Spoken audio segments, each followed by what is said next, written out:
Estamos o seguimos, mis hermanos, en esta serie Esclavos de Cristo. En las últimas 4 semanas vimos algo muy puntual que nos permitimos insistir por 4 domingos continuados, y es de hecho una característica singular de los esclavos de Cristo Jesús, y es que los esclavos somos agradecidos para con el Señor. Es por eso que vimos de diferentes ángulos cómo podemos mostrar nuestra gratitud como esclavos al Señor. Espero que esto haya sido de edificación para la iglesia al mismo tiempo. Pero regresamos a cosas esenciales de lo que significa este concepto de esclavitud hacia Cristo, y que nos muestran las Escrituras de una manera clara, de una manera meridiana. El tema de esta mañana tiene que ver con la exactitud del esclavo a reconocer perfectamente a quién es su amo. Nosotros tenemos, digo yo, un severo problema de identificar a quién es realmente nuestro amo. Y usted puede decir, no, que yo sé quién es mi amo, que Cristo, que yo lo amo, y todo lo que ya sabemos y lo que solemos decir como evangélicos. Pero permítame comprobarles en esta mañana que no es tal como decimos. Es fácil expresarlo, pero es muy complejo demostrarlo a través de nuestro sistema de vida. Pero vamos a orar, que el Espíritu Santo nos pueda guiar sobre esta palabra. Este texto de Isaías es un texto tremendo, mis hermanos, es tremendo. Así empieza el libro de Isaías, con un fuerte llamado de atención de parte de Dios a la nación de Israel. Y espero que esa exhortación nos alcance también a nosotros. Ore conmigo allí, por favor. Padre, una vez más, en el nombre de Cristo Jesús, no solo te reconocemos como único Dios, como único Señor sobre tu iglesia, sino que nosotros mismos nos colocamos en la posición que debemos estar, la de esclavos, mirándote a ti a la luz de lo que dice tu palabra, que eres nuestro amo, y que no hay punto de discusión aquí en ese sentido, Señor. Por eso, a través de tu palabra, permítenos, y a través de esta exhortación de esta mañana fuerte, necesaria, Señor, para nuestras vidas, en la etapa que nos encontramos viviendo, Señor, pueda no solamente traer luces a nuestra mente, sino que pueda desafiar a la iglesia, a cada uno de nosotros, a poder perfectamente identificar quién eres tú, Señor, en esta relación contigo. Que no es lo que decimos que eres, sino lo que realmente vivimos, Señor, en la realidad de nuestros días. En cada momento, cuando no estamos en la iglesia, cuando estamos a solas, cuando estamos en el trabajo, cuando estamos en la universidad, cuando estamos en la empresa, cuando nadie nos ve, cuando podemos, Señor, disponer de nuestros días como mejor nos pareciera aparentemente. Ahí es cuando necesitamos, Señor, que tu Espíritu nos recuerde quién es el amo y quién es el esclavo. Así que condúcenos en los siguientes minutos con sabiduría, Señor, con conocimiento tuyo a través de tu palabra, en el nombre de Jesús. Amén, amén y amén. El 6 de julio de 1415, 6 de julio de 1415, estaba siendo colocado sobre la hoguera John Hus, el famoso reformador checo, y lo quemaron. ¿Y cuál fue la causa por la cual lo destinaron a una muerte en la hoguera a este hombre, que fue uno de los primeros reformadores en realidad? Su negativa a reconocer al Papa como la cabeza sobre la iglesia. Esa fue la razón. Y por esa razón fue a dar a la hoguera. Ahora, lo que aparentemente fue aplacar la ira primero del Papa y luego borrar lo más rápidamente posible cualquier indicio de rebelión contra la autoridad de la iglesia, entre comillas, no estamos hablando de la iglesia católica, apostólica y romana. Esa fue la razón por la que John Hus fue condenado a, primero enfrentado a un juicio arreglado y luego conminado, y más de una oportunidad, exigiéndosele a que se retracte de lo que había dicho. En ese último juicio, John Hus dijo claramente que él no se retractaba de lo que había aseverado, porque lo que él había dicho estaba respaldado por las Escrituras, y las Escrituras eran muy claras a establecer que solamente hay una sola cabeza sobre la iglesia, y esa única cabeza es Jesucristo. Ningún vicario terrenal, ningún papa, ningún sistema religioso, nadie podía usurpar ese lugar. Hacerlo y reconocer a quien lo haga significaría una tremenda ofensa a Dios. Y esa fue la razón por la cual quemaron a John Hus. Ese tipo de confrontaciones, de valentía, hasta la pérdida de la vida, ¿cómo se ha perdido el día de hoy, mis hermanos? Amamos tanto nuestros días, amamos tanto lo que somos, lo que tenemos y lo que hemos logrado, que nos cuesta entender que seguir a Cristo es tomar nuestra cruz cada día y seguirlo. ¿Hasta qué punto? Hasta el punto de perder la vida si es necesario. Cuando usted y yo revisamos la vida de los grandes reformadores, nos damos cuenta de la manera en que ellos contemplaban a Cristo Jesús, la manera como se relacionaban, no por lo que imaginaban en esa contemplación, sino que esa contemplación estaba debidamente respaldada por lo que dicen las Escrituras. Ellos lo veían a Cristo como la máxima autoridad, como el único amo sobre la vida de la iglesia, no solamente hablando corporativamente, sino sobre la vida de cada uno de los creyentes. Y ese punto es importantísimo rescatarlo, mis hermanos, porque a veces nos movemos en base a un Cristo corporativo y nos perdemos entre la masa, pero hemos olvidado que Cristo es Señor de cada uno de nosotros. Y eso significa que si Él es el amo, yo voy a rendir cuentas particulares a ese amo. No vamos a rendir cuentas corporativamente hablando. Pertenecemos a una iglesia, sí, pero vamos a rendir cuentas al amo de manera personal, individual, porque Él es un Dios personal. Los reformadores veían a Jesús como la única cabeza sobre la iglesia, como el único amo y Señor sobre la iglesia y sobre la vida de cada uno de los creyentes. Martín Lutero, por ejemplo, el famoso teólogo y filósofo y fraile agustino, que fue el que comenzó e impulsó la reforma, inspirado por la vida de John Hus. John Hus prácticamente se transformó en el discipulador indirecto de Martín Lutero. Él tomó todos los escritos de John Hus y eso lo impresionó tremendamente. Y él fue utilizado por el Señor para comenzar y para impulsar la reforma protestante allí en Alemania en el siglo XV, Martín Lutero. Y él era uno de los que era clarísimo en sus enseñanzas y se respaldaba en la Escritura, animaba a la gente a regresar a los principios de las Escrituras y de esa manera se transformó en un crítico. Siendo un fraile agustino, se transformó en un crítico severo, durísimo contra la religión católica y apostólica de su tiempo y sobre todo contra las autoridades, todo el buro papal. De hecho, que él fue un crítico de la arrogancia papal. En cierta oportunidad, Martín Lutero dijo lo siguiente: estoy convencido, estas palabras son tremendas, hermanos, estoy convencido que si en este momento, en el tiempo que él vivía, ¿no?, San Pedro en persona defendiera todos los artículos de las Sagradas Escrituras y solo negara la autoridad, el poder y la primacía papal y dijera que el Papa no es la cabeza de toda la cristiandad, ellos lo mandarían a la horca. Y si Cristo mismo estuviera nuevamente en la tierra y predicara, sin duda alguna, el Papa lo crucificaría de nuevo. Crudísimo, hermanos, en sus observaciones, pero tan real en el momento en que las estaba diciendo para el tiempo de él y aún en este tiempo, mis hermanos. Lutero, apoyado por las Sagradas Escrituras, decía que solo existe una única cabeza sobre la iglesia y sobre los creyentes, y ese es Jesucristo. En ese mismo siglo XV, Juan Calvino, por otro lado, teólogo y filósofo francés, empieza, inspirado por John Hus, inspirado por Lutero, empieza la reforma en tierras francesas y siendo uno de los gestores de la famosa reforma protestante. Él enarboló objeciones similares a las que tuvo Martín Lutero y fue también un severo crítico de la defensa que ejercían los sacerdotes de ese tiempo a la autoridad papal.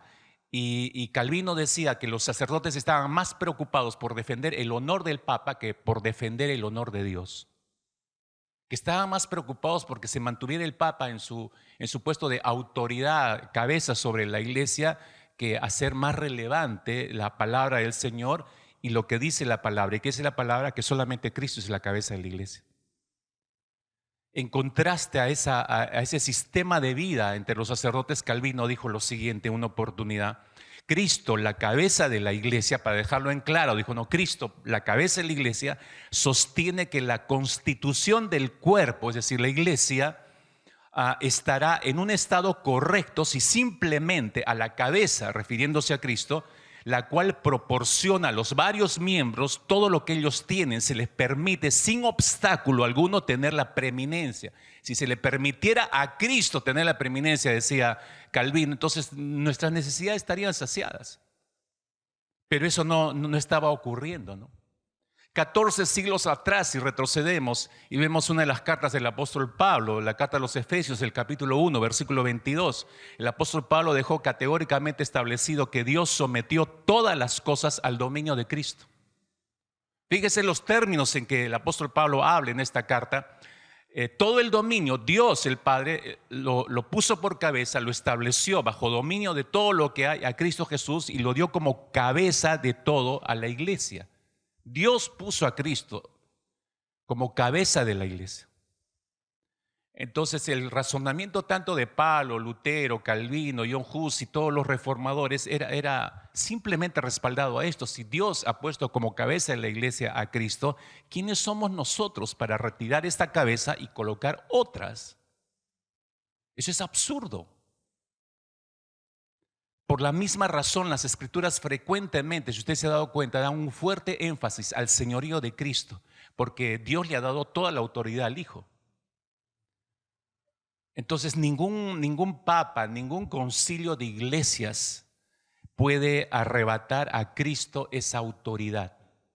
No debe arrebatarla, ya que la cabeza de la iglesia y de todos aquellos que se han ordenado para gobernar, para servir a Dios a través de la iglesia, deben someterse a aquel que es la única cabeza de la iglesia, es decir, a Cristo Jesús.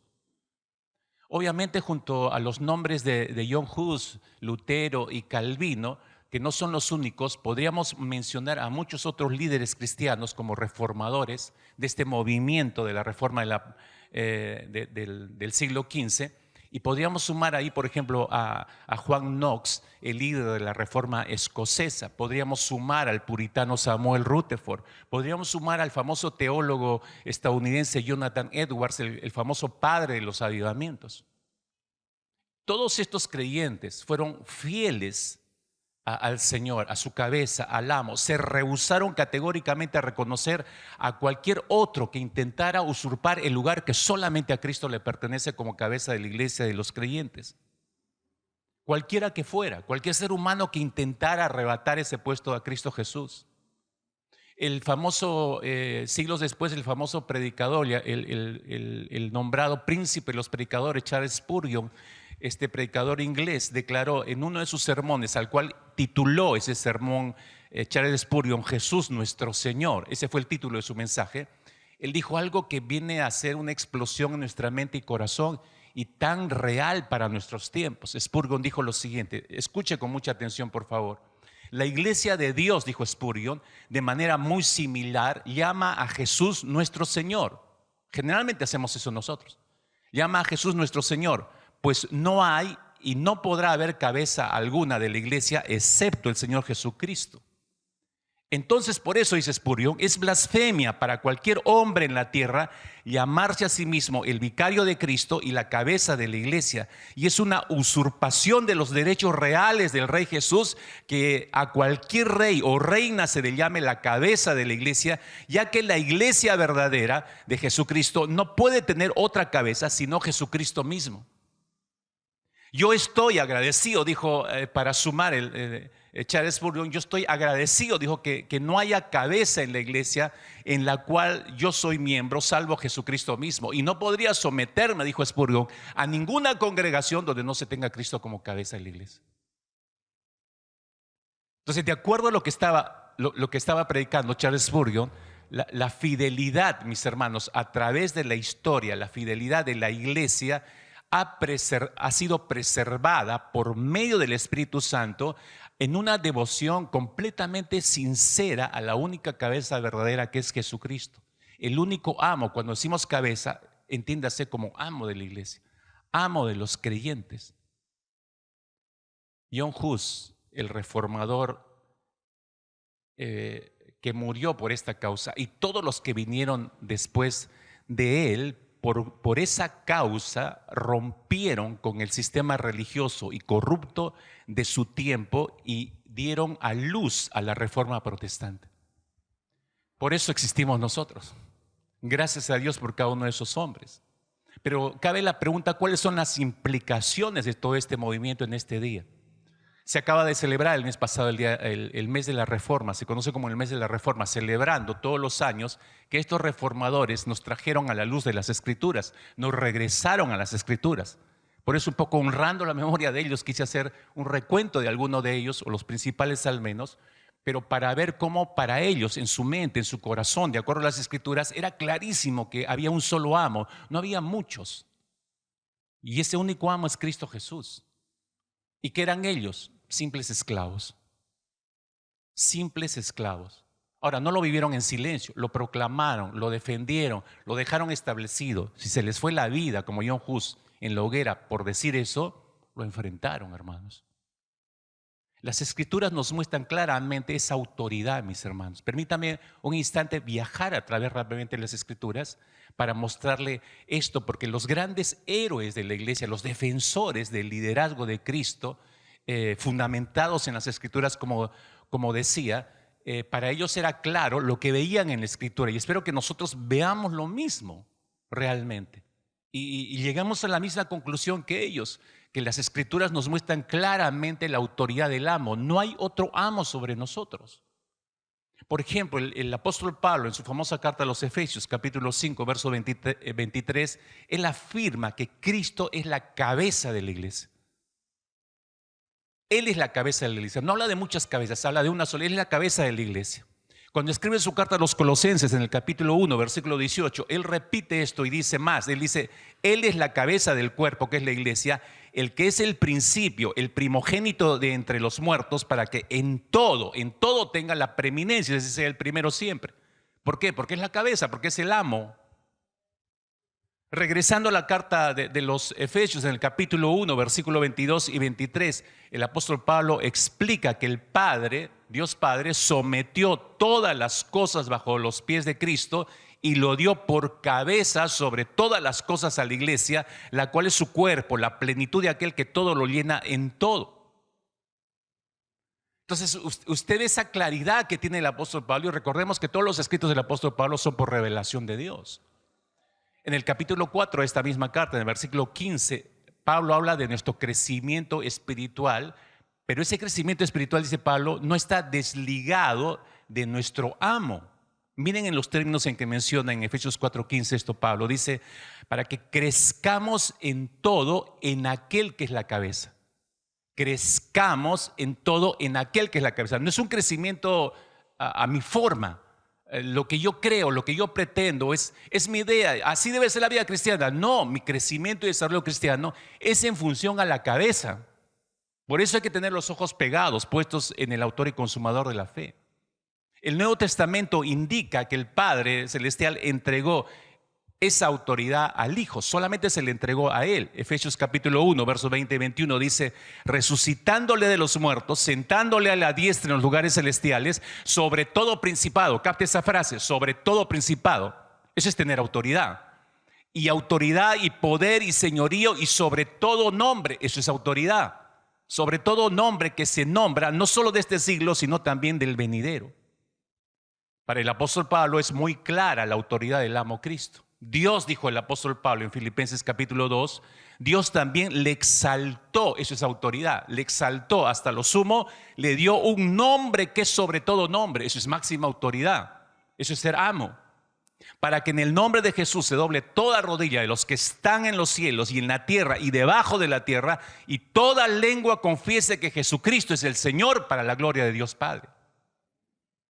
Un solo amo, mis hermanos, un solo Señor. Él es el Rey de Reyes, Él es el Señor de señores. Su exaltación, mis hermanos, será sumamente eterna, como dice el profeta Daniel. Dijo, y le fue dado dominio, y Daniel está profetizando, sus ojos puestos está en Cristo, y le fue dado dominio, gloria y reino para que todos los pueblos, naciones, lenguas le sirvan. Su dominio es dominio eterno que nunca pasará, y su reino uno que no será destruido. A esa cabeza pertenecemos, mis hermanos. Ese es nuestro amo y no hay otro sobre él. No debería haber sobre nuestras vidas ningún otro.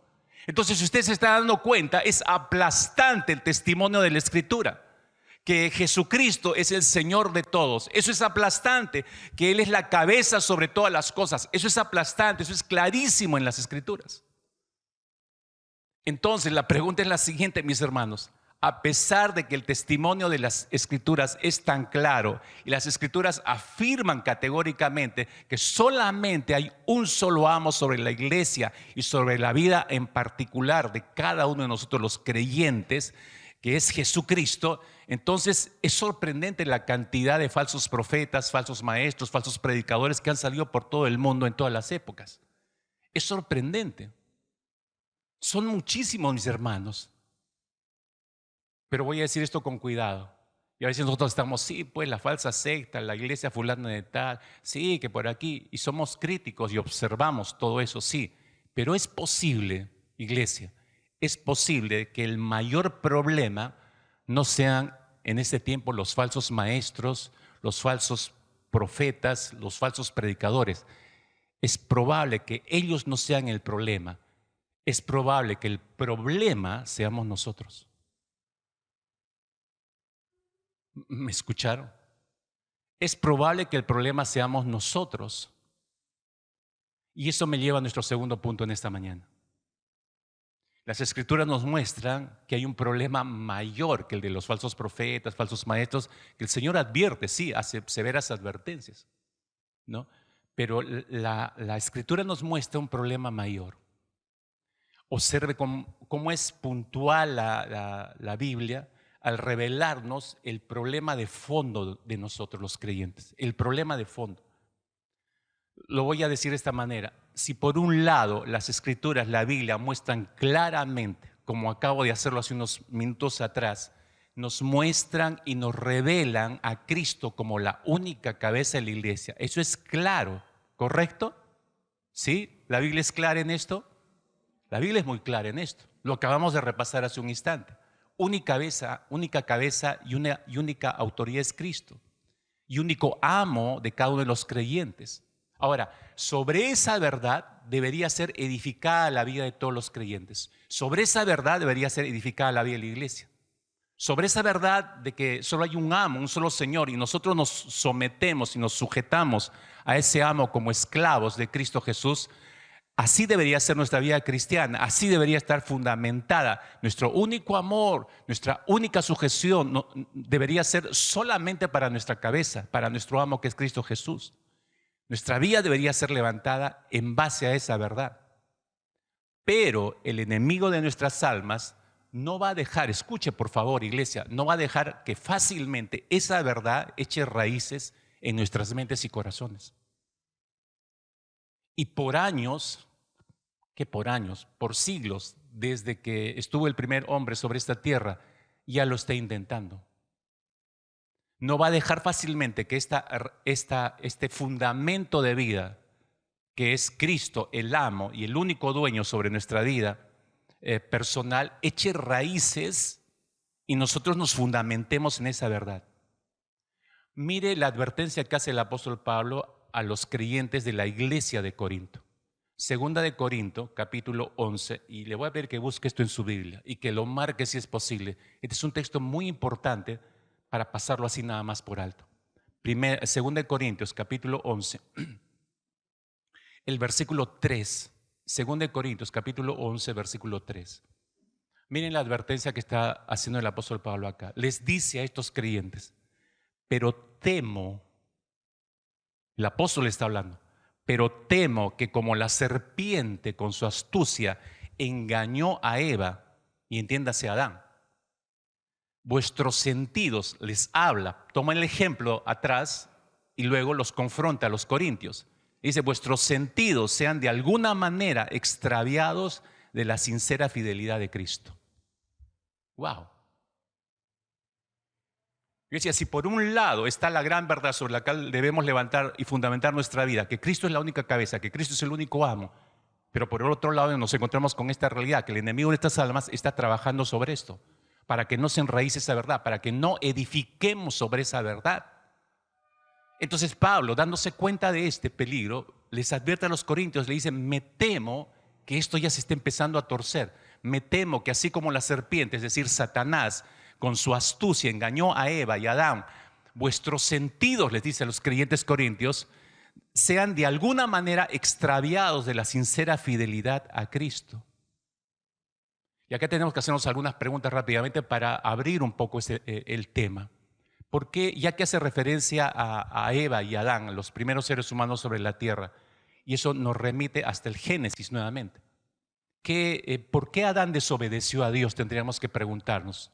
¿Por qué Adán desobedeció a Dios? Voy a decir esto despacio, hermano, porque necesitamos masticarlo y digerirlo con cuidado. ¿Por qué Adán desobedeció a Dios? Nosotros siempre vemos, de acuerdo al texto bíblico, y nosotros nos imaginamos ejecutando el pecado, comiendo el fruto, y decimos, ya, ahí pecó Adán. Pero ahí no pecó Adán. Ahí ejecutó algo que ya se había dado en su mente y en su corazón. Dicho de otra manera, antes de ejecutar su pecado Adán, su pecado de desobediencia, Adán ya había dejado de lado a Dios en su corazón. Ya había desechado a Dios en su mente y corazón. Ya dejó de verlo, escuche bien esto por favor, ya dejó de ver a Dios como su supremo bien. Ya dejó de ver a Dios como su única fuente de sostenimiento y de sustento, como la única fuente que podía saciar todas sus necesidades. Dejó de ver a Dios así. ¿Cómo es que la serpiente, Satanás, afectó y desvió los sentidos de Satanás para lograr ese propósito? De que antes de ejecutar el pecado ya él haya desechado a Dios en su mente y en su corazón. ¿Cómo lo logró? Hay que entender esa operación de Satanás, porque él sigue utilizando el mismo sistema para con nosotros, para con usted y para conmigo. Regresemos a Génesis capítulo 3, versículo 4 y 5. Génesis capítulo 3, versículo 4 y 5. Dice así, Génesis 3, 4 y 5. Entonces la serpiente dijo a la mujer, no moriréis, sino que sabe Dios que el día que comáis de él, se está refiriendo al fruto prohibido, al árbol que Dios prohibió que no comieran de él, sabe Dios que el día que comáis de él serán abiertos vuestros ojos y seréis como Dios sabiendo el bien y el mal. Ahora, concentrémonos en esos dos versículos. Acá hay un proceso para poder entender cómo es que Satanás afectó y desvió los sentidos de Satanás. Se lo hago ver rápidamente. En primer lugar, fíjese en el texto, en primer lugar, lo que hace Satanás es desmantelar el mandato de Dios. Le dice a ellos, no moriréis. Está desmantelando el mandato de Dios cuando Dios le dijo, van a morir. Si comes este fruto, si desobedeces, vas a morir. Pero Satanás está desmantelando ese mandato. Es decir, está desacreditando la palabra de Dios. Lo que está haciendo al decirles esto, está desacreditando la palabra del Señor. Siempre va a desacreditar la palabra del Señor. Cuando tú estás percibiendo en tu mente y en tu corazón, no, eso es exagerado. No, bueno, dice la Biblia esto, pero no hay que ser tan exagerado. Ya Satanás está trabajando en tu mente. Ahí puedes tener la prueba de lo que está ocurriendo. Cuando te resistes a obedecer, cuando tu carne te lleva en otra dirección y cuando ves, sí, podría hacer esto, pero yo elijo esto, ya Satanás ya desvirtuó la palabra del Señor, ya desacreditó la verdad de Dios en tu mente y en tu corazón. Por eso estás actuando como estás actuando. Lo segundo que hace Satanás, si te das cuenta, busca dejar mal parada a la persona de Dios, desacredita a la persona de Dios. Cuando les dice, sino que sabe Dios que el día que comáis de él serán abiertos vuestros ojos. Es decir, sabe Dios, cuando usa esa frase, lo que está diciendo entre líneas es, Dios sabe y no quiere que ocurra eso. Por eso les está prohibiendo que no coman de este árbol. Dios no quiere que sean como Él. Y empieza a sutilmente hacer ingresar en sus sentidos una mentira. Desacredita a la persona de Dios. En tercer lugar, termina mostrándoles un camino mejor, aparentemente mejor al de Dios. Aparentemente mejor al de Dios, cuando les dice, seréis como Dios. Por favor, entiendan esto, hermanos, porque esto de constante, Satanás lo usa, y escúchenme, y terminamos creyéndole. Y esta es nuestra tragedia, estoy hablando actualmente, y que se ha recrudecido post pandemia. Y andamos echando la culpa a la pandemia. Ay, ya maltratado la pandemia 2 años, metido, no sé, me afectó. Ay, las vacunas, le echamos la culpa a las vacunas. Pero lo cierto es, este es el fondo del problema, hermanos. Entiéndanlo.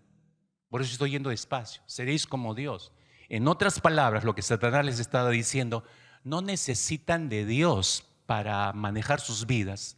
Ustedes pueden hacerlo mejor que Dios. Al fin y al cabo, pueden ser como Dios. Si comen del fruto, pueden ser como Dios.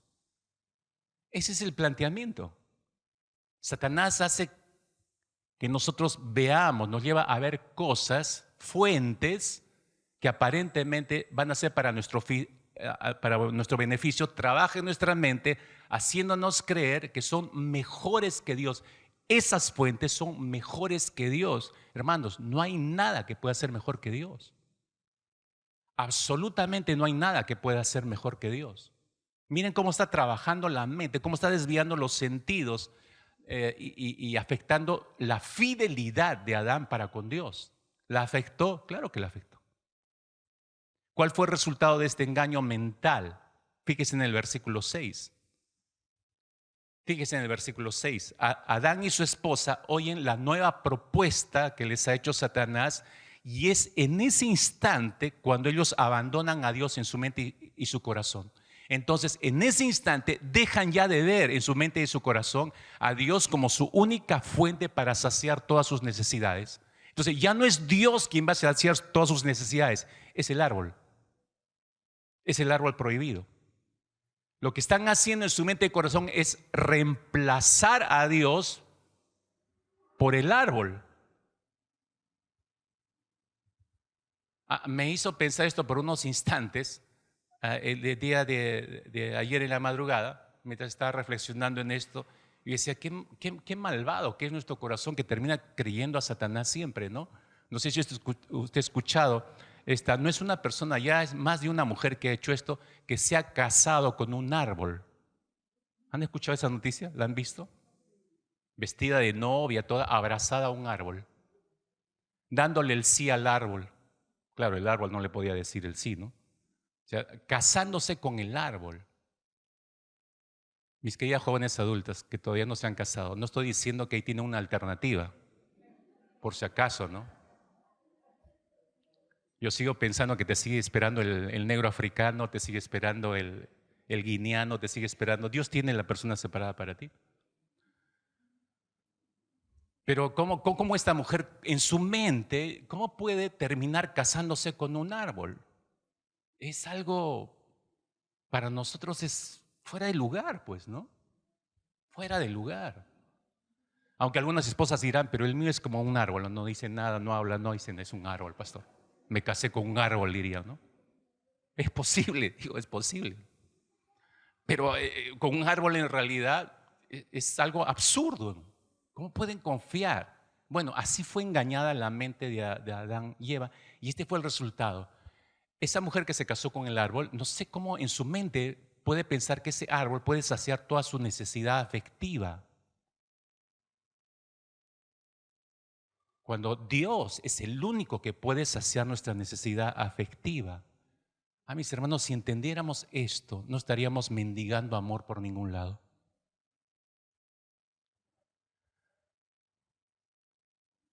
Esto necesita ser mucho más abierto, hermano. Yo le estoy dando un adelanto. El próximo año les prometo que yo lo voy a desenrollar por completo todo esto.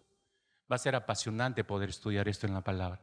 Pero le estoy mostrando cómo fue engañado los sentidos de Adán y Eva. Dejan de ver a Dios, reemplazan a Dios y creen que en el árbol o con el árbol van a saciar todas sus necesidades, cuando Dios es la única fuente de saciar nuestras necesidades. Entonces, por esa razón, Adán y Eva ven al árbol prohibido, lo empiezan a ver de manera diferente. Por eso los lleva al versículo 6 de Génesis 3, se dan cuenta. La manera como lo vieron como bueno para comer. Lo vieron como agradable a los ojos. Lo vieron como codiciable para alcanzar sabiduría. Todas esas descripciones del versículo 6 nos muestran que la mente de Adán y Eva ya había cambiado. Ya habían desechado a Dios. Esa es la muestra, el versículo 6. Entonces, ¿qué hicieron? Cuando ven al árbol bueno, agradable y codiciable, lo toman. Ahí viene la ejecución. Lo toman y lo comen. En otras palabras, Adán y su esposa, escuche bien esto y si están tomando notas para que lo revise bien en oración. En otras palabras, Adán y su esposa pecaron por creer una mentira. Su pecado fue ejecutado por creer una mentira. Y una mentira muy bien estructurada, por cierto, que afectó sus sentidos, afectó sus emociones, afectó su mente y los persuadió. ¿De qué los persuadió? De que el árbol prohibido era mejor que Dios mismo. Por eso dije, estaban reemplazando a Dios por el árbol.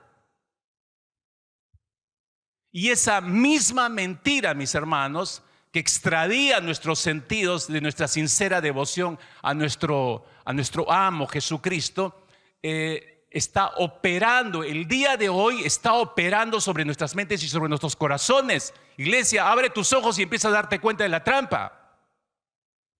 Por eso es que te comportas como que te comportas. Por eso es que no hay compromiso con el Señor. Por eso es que no lo ves a Dios como la única fuente de saciedad para ti. Por eso tienes 2, 3, 4 trabajos. Por eso te matas trabajando incluso domingo. Porque tú estás viendo que en ese negocio, en esa profesión, con lo que tú haces, con lo que tú consigues, ahí está la fuente de tu seguridad. Y ahí no está la fuente de tu seguridad. Tu fuente de seguridad es el Señor, entiéndelo. Todas nuestras necesidades, todas, mis hermanos, están saciadas solamente en Cristo Jesús. Esa mentira ha dejado huella en la historia de la iglesia. Si no, fíjese, hago un viaje rápido. En la época de Israel, cuando había solo teocracia, Dios gobernaba a su pueblo y comunicaba todo eso a través de su profeta Samuel. Primera de Samuel, capítulo 8. Samuel enfrenta la verdad de que el pueblo se cansa de Dios y dice: queremos un rey, ¿se acuerdan? Entonces el versículo 8 de 1 Samuel 8, Dios le dice a Samuel: así como todas las obras que han hecho desde el día en que los saqué de Egipto hasta hoy, abandonándome y sirviendo a otros dioses, abandonándome. Es Dios el que está hablando. Esa palabra abandono es clave. En la época de los reyes no ha cambiado la figura. 1 Reyes 11:33, Dios dice: porque me han abandonado y han adorado a Astoret, dios de los sidonios, a Quemos, dios de Moab, a Milcón, dios de los hijos de Amón, y no han andado en mis caminos para hacer lo recto delante de mis ojos y guardar mis estatutos y mis ordenanzas como lo hizo su padre David. Me han abandonado. Él sigue insistiendo en esto, hay un abandono. ¿Por qué? Usted se pregunta. El engaño. Si ha encontrado a alguien aparentemente mejor que Dios, esa es la mentira en la mente. En la época de los jueces, peor, Jueces capítulo 10, verso 13, mas vosotros me habéis dejado y habéis servido a otros dioses, por tanto no lo libraré más. A mí me parece interesante eso en las Escrituras. Bueno, claro, no lo voy a abrir ahora, pero lo hago notar simplemente el hecho de que el abandono de Dios siempre está relacionado con algún tipo de idolatría. ¿Se han dado cuenta de eso? Siempre está relacionado con algún tipo de... Abandonamos a Dios, encontramos un ídolo. Este me va a saciar. Este me va a dar lo que deseo. Pero no es así. Juan termina diciendo, cerrando toda la escritura, Apocalipsis capítulo 2, versículo 4, ¿se acuerdan? El problema de la iglesia de Éfeso: pero tengo contra ti que has dejado tu primer amor. O sea, todos estos versículos nos muestran en la historia que la iglesia abandonó al amo, dejó al amo, porque creyó encontrar algo mejor. Permíteme mostrarte una radiografía de nuestro interior afectado por esa mentira en los siguientes minutos. Es crucial, entiéndelo por favor, iglesia. Cómo es que opera y cómo nuestra naturaleza de pecado nos arrastra en esa dirección de esa mentira. Y somos rápidamente arrastrados. Estamos como Adán. Le escuchamos a Dios, nos encontramos con Él cada mañana. Escuche, hacemos nuestro devocional, oramos, todo, conversamos con el Señor. Existe una relación con Dios, pero de pronto nuestros sentidos son engañados y dejamos de confiar en el Señor, porque el enemigo nos ha argumentado y nos ha mostrado algo aparentemente mejor que Dios en lo cual podemos confiar. Y nosotros tontamente terminamos confiando: sí, esto es mejor. Y nos desvía rápidamente. Terminamos por creerle. Escuche, nosotros elegimos, o nuestro corazón elige, aquello que aparenta ser bueno o beneficioso para nuestra mente. No entiendo, pastor. Te lo digo de otra manera, en otras palabras. Nosotros siempre elegimos aquello que estamos convencidos que será lo mejor para nosotros. Y en realidad cuando estamos convencidos, nos convencen el trabajo del enemigo sobre nuestra mente y corazón. No entiendo, pastor, te lo digo de otra manera. Escucha con cuidado esto. Nadie peca, hermanos. Nadie peca pensando que el pecado lo va a destruir. ¿Por qué es que pecamos? Si yo del inicio pensara que esto me va a destruir, no lo voy a ejecutar. Pero nadie peca pensando que va a ser destruido. Pero ese es el fin del pecado. Recuerden, la paga del pecado es muerte. Entonces podemos como Adán, mis hermanos, podemos como Adán y Eva estar engañados cuando realizamos nuestras elecciones de vida. Pero siempre, esa selección siempre es hecha en función de que hemos llegado a creer que nos va a hacer algún bien, que nos va a proveer algún bien a nuestra vida y nos va a dar el máximo nivel de felicidad. Pero ese es el engaño. No, escúchenme, no se puede hallar la felicidad en ninguna otra fuente que no sea solamente Dios. Todo lo demás es engaño, todo es mentira. En cualquier cosa que tu mente quiera ver que acá voy a ser feliz, ay, si tuviera una casa propia sería feliz, mentira. Ay, si pudiera comprarme el carro del año, mentira. Ay, si pudiera tener mi plasma curvo sería feliz para el mundial, mentira. Ay, si tuviera otro marido, mentira. Ay, qué sortudos esos que dicen en el mundo hay 5 mujeres para cada hombre, yo solo tengo una, me faltan 4, sería feliz si encontrar las otras 4. Mentira. Ah, si me encontrara un boleto sería un millonario, ay, qué feliz sería yo y mi familia. Mentira. Dios es la única fuente de felicidad, mis hermanos. Pero somos engañados en nuestra mente. Te pongo un ejemplo práctico y sé que vas a comprenderlo si hasta aquí no me queda claro, pastor. Te voy a poner un ejemplo. Algo análogo sucede con un ratón que está buscando comida. Y está buscando la comida en la cocina de tu casa. Entonces, el ratón ve un apetitoso pedazo de queso, ¿no? Entonces, el ratón, en su mente ratonil, piensa, mira el queso y decide comerse el queso. Así ocurre en la mente de los ratones. Ahora, ¿por qué lo hace? ¿Por qué este ratón quiere comer ese pedazo de queso? La razón es obvia, mis hermanos. Está engañado en sus sentidos ratoniles. Está engañado en su mente. Como Adán, el ratón ha visto el pedazo de queso, le ha parecido apetecible el pedazo de queso, le ha parecido bueno para comérselo, y eso convence en la mente del ratón, lo convence de la gran mentira, que eso lo va a beneficiar. Cree que puede saciar su necesidad de hambre. Solo así va a saciar su necesidad de hambre. Eso está pensando. Entonces el ratón elige en ese instante responder convencido totalmente, de manera errónea por supuesto, decide responder a ese llamado del queso, a comerse ese pedazo de queso y cree que eso lo va a hacer feliz, que eso va a saciar su necesidad. Pero lo que él cree que va a saciar su necesidad termina siendo la causa de su muerte.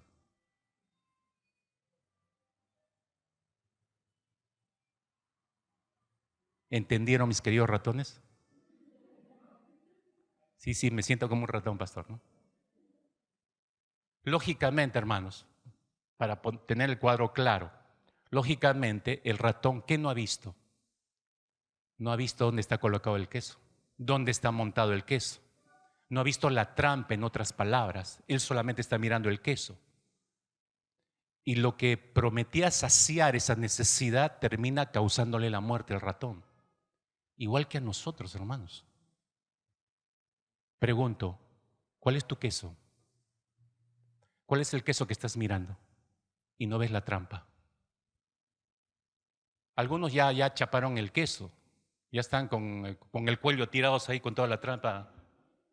Y ahí lamentándose, perdón, Señor, perdón, ahí, ¿no? Pero ya ocurrió, por no haberte dado cuenta de la trampa. Hermanos, ese mismo proceso de seducción está descrito en Santiago capítulo 1, versículo 14 y 15. Qué clara que es la palabra en este sentido.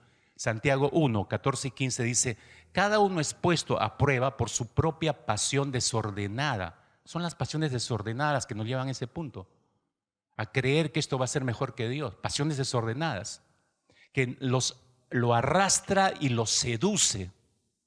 Semejante pasión concibe y da a luz el pecado y este a su vez cometido origina la muerte. Es todo el proceso que acabo de explicarles.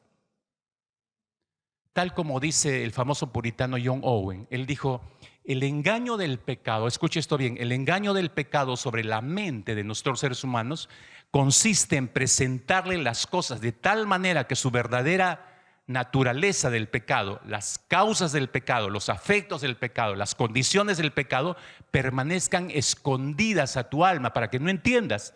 Y en eso es especialista Satanás. Te tienta, ahí está el pecado delante tuyo, pero que te oculta la naturaleza del pecado, que es muerte, las causas, los efectos, las condiciones que te van a llevar a la muerte segura. Te oculta todo eso a tu mente consciente. El gran fraude del pecado es hacernos creer que estamos eligiendo la vida, que estamos eligiendo la felicidad, que estamos eligiendo lo mejor para nosotros, pero realmente estamos eligiendo la muerte para nosotros. Yo le preguntaba, ¿cuál es tu pedazo de queso? Tu pedazo de queso puede ser cualquier cosa. Tu pedazo de queso puede ser tu profesión, puede ser tu trabajo, puede ser tu familia, tus hijos, un cónyuge, dinero, posición social, ministerio. ¿Cuál es tu pedazo de queso? Cuando en realidad estamos yendo camino del mal, como dice Proverbios capítulo 8, versículo 36. Dice, quien me rechaza, dice Dios, se perjudica a sí mismo. Quien me aborrece, ama la muerte. Porque vamos directo a la muerte sin Dios. Como dijo el reconocido teólogo Richard Baxter, dijo, la voluntad, nuestra voluntad, la voluntad desea el mal, la voluntad nunca desea el mal como mal, sino como aparente bien. Hay una apariencia de bien para nosotros, pero es mal para nuestras vidas.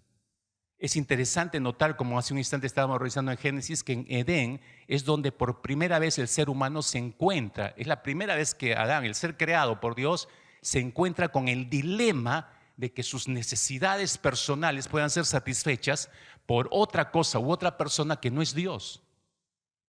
Y desde ahí nos quedamos marcados. Todos tenemos esa tendencia. Queremos encontrar otras fuentes en personas, en situaciones que van a saciar nuestra necesidad. Esto nos lleva al involucramiento, si usted se da cuenta, nos lleva al involucramiento de la fe en el proceso de decidir. Hermanos, nuestras elecciones tienen que ser bien hechas en fe. No son pasos ciegos, son decisiones en fe. Y cuando digo fe es creerle a Dios. ¿Qué creemos en Dios? Su palabra. Nuestras decisiones tienen que estar bien fundamentadas en la Escritura. Si no, vamos a terminar como el ratón. Sí, con el queso en la boca, pero muertos. Entonces la decisión es a quién vamos a terminar creyendo al final, a Dios o a la serpiente. Como ya sabemos, los primeros padres tomaron la decisión equivocada. En vez de confiar en Dios, decidieron confiar en Satanás. Y miren el resultado. En vez de creer la bondad del Señor, en vez de creer su deseo de protegerlos, en vez de creer a su amor, a su soberanía, a su dirección, a su guía, entonces ellos creyeron la mentira que podían encontrar en el árbol algo que era mejor que lo que Dios les estaba brindando. De esa forma, claramente podemos ver que toda tentación es una oferta de vida. Escuche, por favor, toda tentación es una oferta de vida. Si nos equivocamos en la decisión, se nos va a ir la vida, hermanos. El problema es que no creemos que Dios quiere y puede satisfacer todas nuestras verdaderas necesidades. No terminamos por creer eso, mis hermanos. Y esa incredulidad, escúcheme, esa incredulidad nos lleva a transformarnos en nuestros propios amos. Desechamos a Dios, me transformo en mi propio amo, porque alguien tiene que gobernar mi vida. Me transformo en mi propio amo. Entonces, como amo, yo empiezo a elegir y empezamos a correr detrás de todo lo que aparentemente a mí me da seguridad, pero son decisiones ni siquiera consultadas con el verdadero amo. Ahí están nuestros tropiezos y nuestras caídas. Escuchen, la esencia del pecado, aprendamos, iglesia, la esencia del pecado es buscar la independencia de Dios. Nos encanta independizarnos para ser nuestros propios amos. Y es muy probable, mis hermanos, voy a decirlo una vez más, es muy probable que este gran mal de transformarnos en nuestros propios amos está siendo un peor enemigo, un peor daño y un mal mayor que la propia pandemia que acabamos de pasar y que estamos saliendo recién. El querer ser nuestros propios amos. Si no, compruébelo conmigo una vez más. Regrese conmigo a 2 Corintios, capítulo 11, versículo 3. Pero temo que como la serpiente con su astucia engañó a Eva, vuestros sentidos sean de alguna manera extraviados de la sincera fidelidad de Cristo, dijo Pablo. ¿Cuál es el fin último de Satanás, mis hermanos? Piense conmigo. ¿Cuál es el fin último de Satanás al desviar nuestros sentidos? ¿Cuál es el fin último? Le explico ahí. Esto es importante, un par de términos en el texto. Dice, me temo que vuestros sentidos. ¿Qué se refiere Pablo acá? Pablo está usando el término noema en el griego, y noema significa afectar la mente, afectar, es decir, la capacidad de razonar. Afectar nuestra capacidad de razonar. Y dice Pablo, vuestros sentidos sean de alguna manera extraviados, deseiro en el griego, deseiro. Y deseiro significa corromper, arruinar, destruir. Y ahí usted lo tiene claramente. La preocupación de Pablo está diciendo es que nuestra mente sea afectada por el engaño de Satanás de proponernos otras fuentes y terminamos por creer, pero el propósito de Satanás es corromper absolutamente, estropear, arruinar, destruir nuestra capacidad de razonar. En nuestra capacidad de razonar nosotros podemos entender la Escritura y razonando podemos llegar a la conclusión bíblica de que solo hay un amo, pero eso es lo que quiere destruir Satanás en nuestro proceso mental de razonamiento. Lo quiere corromper, lo quiere destruir.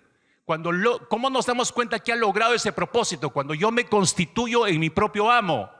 Si usted está gobernando su vida y no le está dejando gobernar a Cristo Jesús, a pesar que se llama evangélico o a pesar que se llama cristiano, entonces su mente ya ha sido corrompida, ya fue destruido el fundamento sobre el cual su vida debe ser edificada, y ese es Cristo Jesús.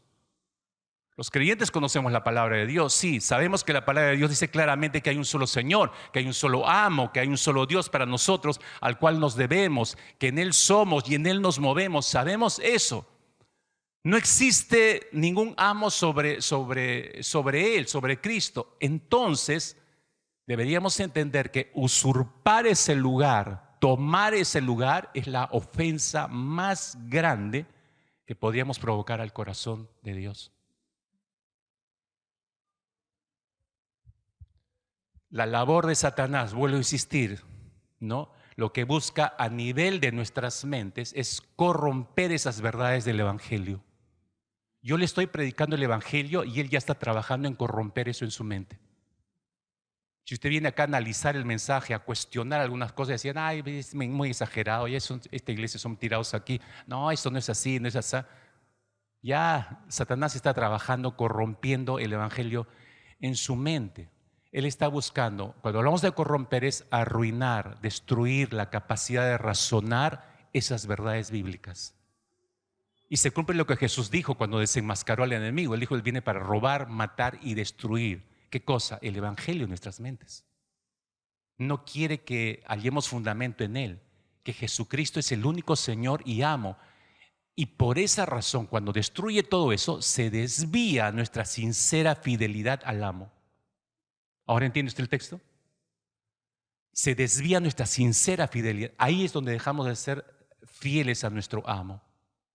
¿Dónde está la prueba de eso ya viéndolo a la luz de nuestras propias vidas, mis hermanos? ¿Dónde usted comprueba que eso se está dando, se está efectivizando en nuestra propia vida?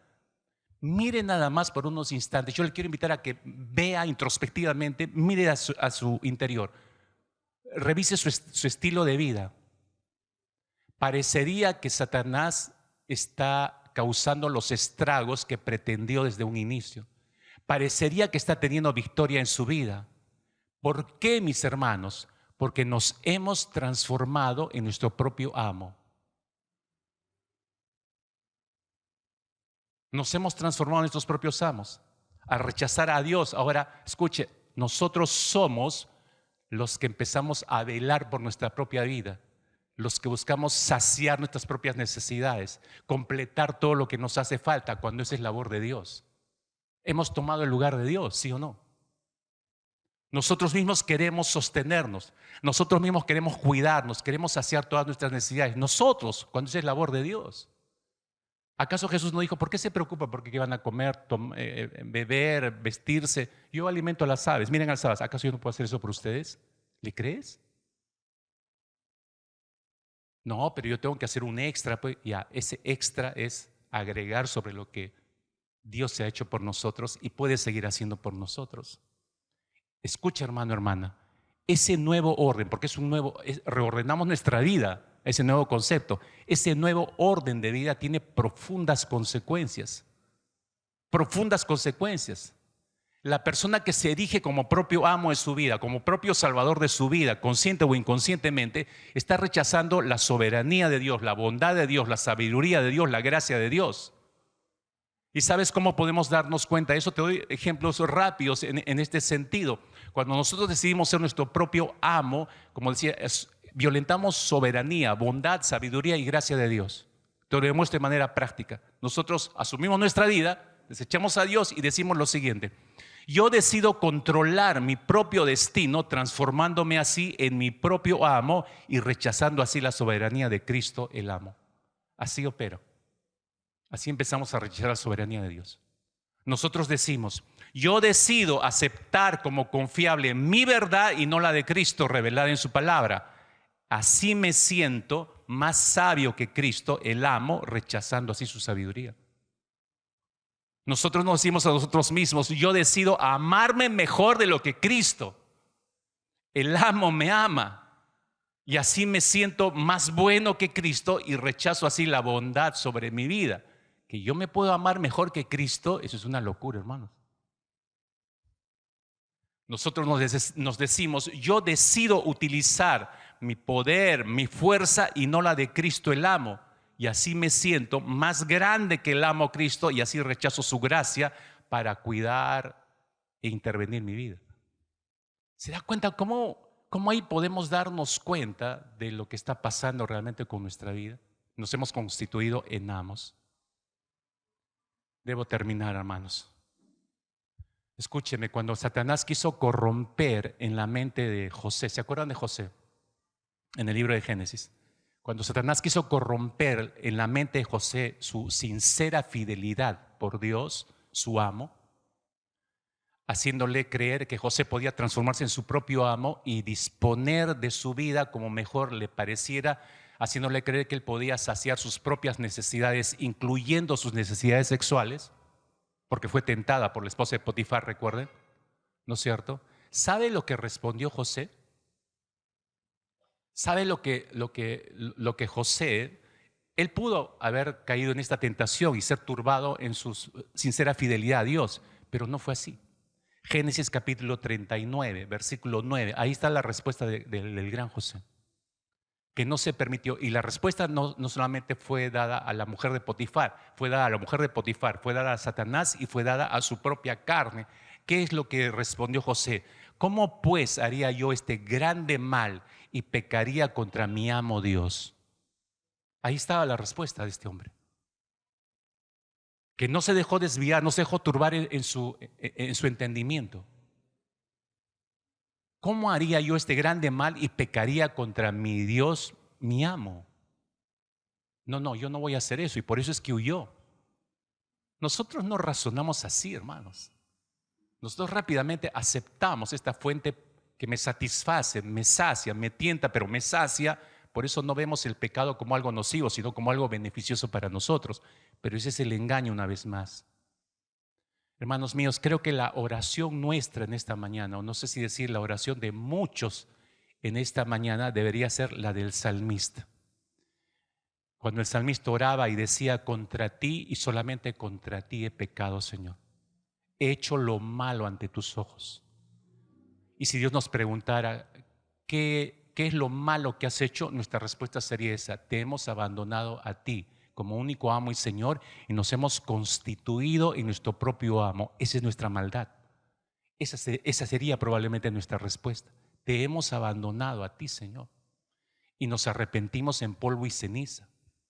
Observe, por favor, cómo describe el Señor nuestra situación, y quiero terminar con el texto que empezamos. Isaías capítulo 1, versículo 2 y 3. Observe cómo describe Dios en esos versículos nuestra situación. Observe cómo nuestra mente, nuestros sentidos han sido extraviados por de la sincera fidelidad a Cristo, nuestro amo. Dice, oíd cielos y escucha tu tierra, está hablando el Señor, porque habla Jehová, crié hijos, los engrandecí y ellos se rebelaron contra mí. ¿Cómo les comprueba esto? Les pone un ejemplo, hermanos, para jalarse los pelos. Versículo 3 dice, el buey conoce a su amo, el asno, el pesebre su señor. Pero Israel no entiende, mi pueblo no tiene conocimiento. Oh gente pecadora, pueblo cargado de maldad, generación de malignos, hijos depravados, dejaron a Jehová, provocando la ira del santo de Israel, se volvieron atrás. Mira hasta dónde ha caído nuestra mente, hermano, hermana, antes de orar. Mira dónde ha caído tu mente, ¿no? Nuestra mente ha caído tan bajo que está por debajo de la mente de un buey o de un asno. Resulta que un buey y un asno son más sabios que nosotros. Miren, es clara la descripción en esta ilustración. Dice, el buey conoce a su amo. ¿Qué significa eso? ¿Qué está diciendo Dios a través del profeta Isaías? Que el buey sabe a quién le pertenece. El buey sabe perfectamente quién es su amo y conoce a su amo. Nosotros podemos decir que somos hijos de Dios, somos evangélicos, pero no terminamos por conocer perfectamente quién es nuestro amo. No identificamos quién es nuestro amo. El buey es más inteligente que nosotros. Y no es suficiente con eso, dice que el asno conoce el pesebre de su amo, es decir, su señor. Y lea bien, no dice que el asno conoce su pesebre. Un pesebre es el comedero donde comen los animales. No dice que conoce su pesebre, sino que dice conoce el pesebre de su señor, de su amo. Y eso es singular porque nos muestra, este animalito conoce perfectamente quién es su sustentador. Y porque él conoce quién es su sustentador, va a la fuente de su sustento, el comedero, el pesebre de su señor. Nosotros, una vez más, podemos decir que somos hijos de Dios, podemos ser evangélicos, pero no sabemos hasta ahora quién es nuestro sustentador. No identificamos quién es nuestro sustentador. Estamos como los de Emaús. Caminamos con el Señor, pero no lo identificamos. No identificamos al sustentador. No identifico mi reposo. No identifico al Jehová Jireh. No lo identifico. Estoy caminando con Él, pero no lo identifico. Nuestra oración en esta mañana, creo, como decía hace un instante, debe ser la del salmista. Señor, hemos pecado contra ti. Hemos hecho lo malo solamente contra ti. ¿Y qué es lo malo que hemos hecho? Constituirnos en nuestros propios amos. Hay que revertir eso. Dios no lo puede obligar a ninguno de ustedes. Oramos, cierre sus ojos. Todos los que reconozcan que se constituyeron de pronto en sus propios amos y están viviendo bajo ese régimen, por favor, yo te ruego, levanta tu corazón, qué sé yo, así clama desde el interior de tu ser. Levanta tu corazón al Señor, dile, Señor, de verdad, perdóname, he hecho lo malo delante de ti. Vamos, confiesa tu propio pecado. Dile, yo estoy manejando mi vida, estoy manejando mi familia, estoy manejándolo todo. Yo creo que yo puedo ser el sustentador incluso, pero Señor, yo no puedo hacer lo que solo tú puedes ser capaz de hacer. He pecado contra ti, Señor, y solamente contra ti he hecho lo malo. Te he abandonado a ti, fuente de vida.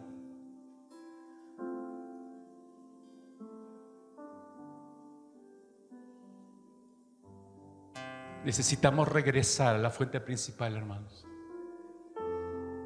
Y quiera Dios que Dios te esté conduciendo, su Espíritu te esté conduciendo de regreso a Él.